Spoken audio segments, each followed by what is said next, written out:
안녕하세요, 반투입니다. 저번에는 100만원 투자로 월 25만원의 현금 흐름을 만들었던 얘기를 해드렸죠. 이번에는 가장 최근 낙찰받았던 물건의 사례를 통해 상가 투자로 현금 흐름을 만들고 빠르게 매각 차익까지 얻으실 수 있도록 투자 방법을 소개해드릴게요. 오늘 소개해드리는 물건은 가격이 조금 비싸지만 소액 투자와 그 원리는 같다는 점에서 각자 경제 사정에 맞게 적용하시면 될 것 같습니다. 오늘은 임대차 계약이 3개나 잡혔습니다.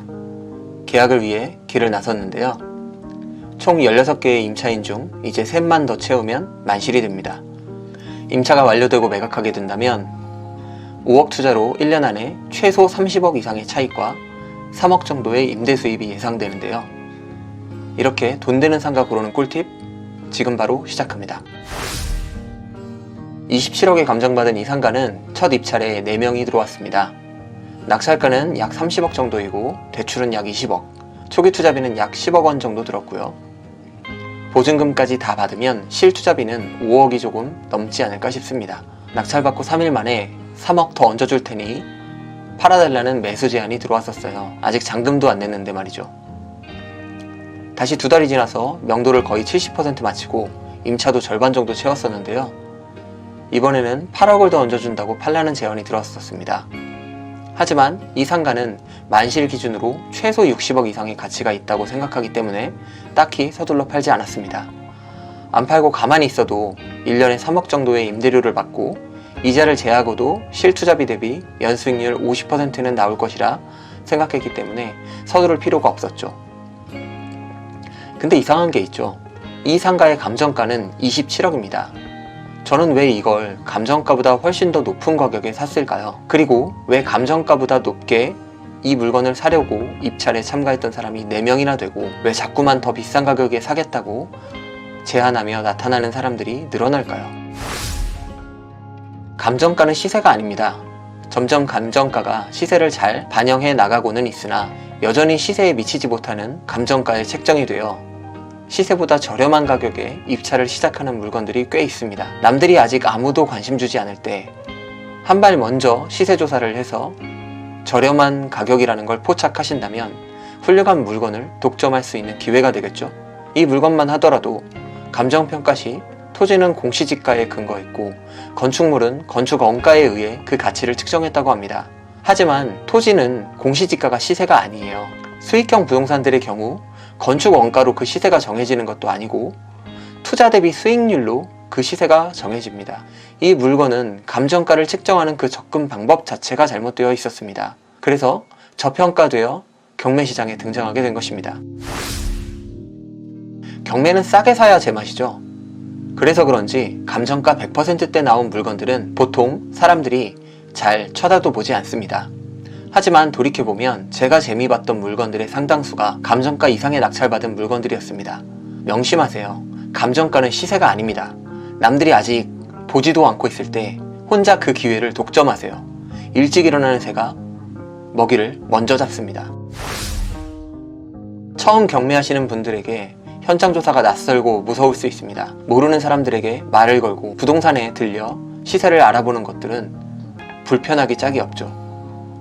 그래서 시세보다 저렴하게 감정된 물건들도 그 감정가를 시세라고 믿고 투자하게 되는 것이죠. 직접 시세 조사하기 불편해서요. 이건 초보나 고수나 다 똑같습니다. 그러나 불편한 자리에 늘 돈이 놓여져 있습니다. 처음 경매하시는 분에게는 현장 조사가 낯설고 무섭습니다. 모르는 사람들에게 말을 걸고 부동산에 들러 시세를 알아보고 하는 것이 불편하죠. 그래서 시세보다 저렴하게 감정된 물건들도 그 감정가를 시세라고 믿고 투자하게 되곤 합니다.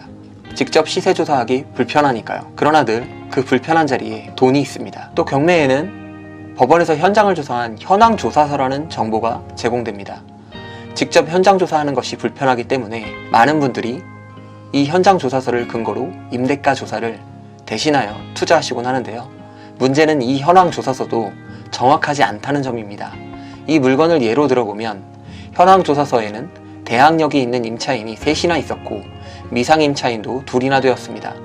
쉽게 말씀드리면 낙찰대금 외에도 추가적인 지출이 더 생기고 그 지출이 얼마가 될지도 정확히 알 수 없다는 얘기입니다. 그래서 많은 사람들이 투자를 할 때 꺼리게 되는 요인이 되겠죠. 하지만 제가 직접 조사를 해보니 대항력이 있는 임차인은 이미 그 대항력을 상실한 상태였고 미상 임차인도 가짜였습니다. 또한 임차 면적의 상당수는 주인이 직접 사용하고 있는 면적이라 받을 수 있는 임차료에 반영도 되어 있지 않았고 옥상에 설치된 통신탑의 임차료도 기재되어 있지 않은 상태였습니다.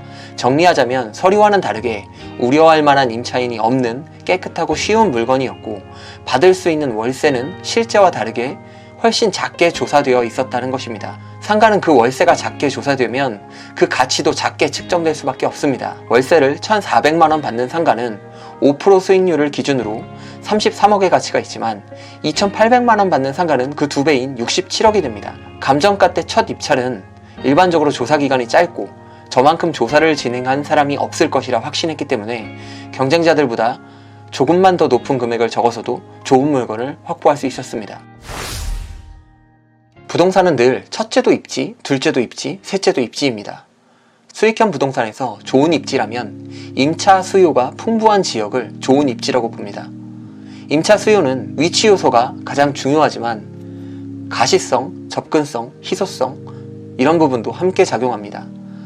임대인 입장과 임차인 입장 두 가지 방향으로 각각 주변 부동산을 돌며 수요를 파악해보세요. 내가 저 물건 경매받아서 임대 놓으려고 합니다. 얼마 받을 수 있을까요? 이렇게 5개 부동산을 돌아보고 저 음식점 하려고 하는데 전용 면적 20평 1층 상가 얼마면 임차할 수 있나요? 또는 저 사무실 임차하려고 하는데 30평 상가는 얼마나 월세를 내야 합니까? 이렇게 5군데 10군데씩 최대한 발품을 팔아보세요. 이렇게 수요자 입장에서 또는 공급자 입장에서 동시에 조사를 하다 보면 무조건 시세와 수요 파악이 될 겁니다.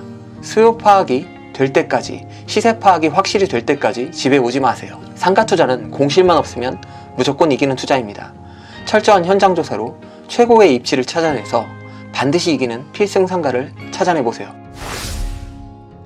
부동산 투자 초보라서 조사가 미흡하거나 실수할 게 염려된다면 3가지 조건에 모두 부합하는 상가를 투자하세요. 첫 번째, 사서 바로 팔아도 팔린다. 바로 팔아도 팔린다는 얘기는 금매보다 싸게 사서 금매에 팔아도 수익이 남는 상가를 말합니다. 두 번째, 안 팔리면 임대 놓는다. 주변 시세보다 좀 싸게 임대 놔도 수익률이 나온다는 얘기입니다. 세 번째, 이도저도 안 되면 내가 써도 된다. 내가 사무실로 쓰든 아니면 장사 아이템 하나를 발굴을 해서 직접 장사를 하든 직접 써도 된다는 말이죠. 바로 팔아도 팔리고 임대 놓으면 임대가 나가고 이도저도 안 되면 내가 쓰면 그만이다. 이 3가지를 모두 부합하는 상가라면 그때는 자신있게 투자하셔도 됩니다. 플랜 A, B, C가 다 있기 때문에 지지 않는 투자를 할 수 있어요. 주택 투자는 규제가 너무 심하고 토지는 너무 어렵고 개발은 엄두도 안 난다면 상가 투자부터 시작해보세요.